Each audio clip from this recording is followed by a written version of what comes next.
Hi, in today's tutorial, I'm going to show you how to add apps into Taskbar on Windows 11.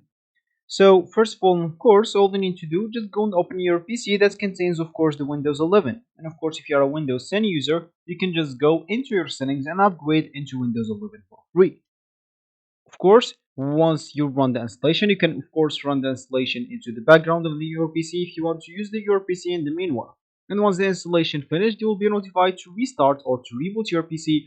And once you do that, you will find everything is good and Windows 11 is ready to use. And of course, you will have even a recovery point if you want to go back into your Windows 10.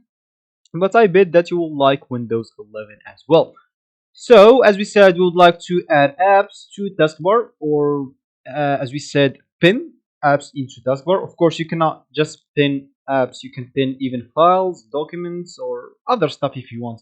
But what we care about in this tutorial on how to add apps or how to pin the apps into the taskbar.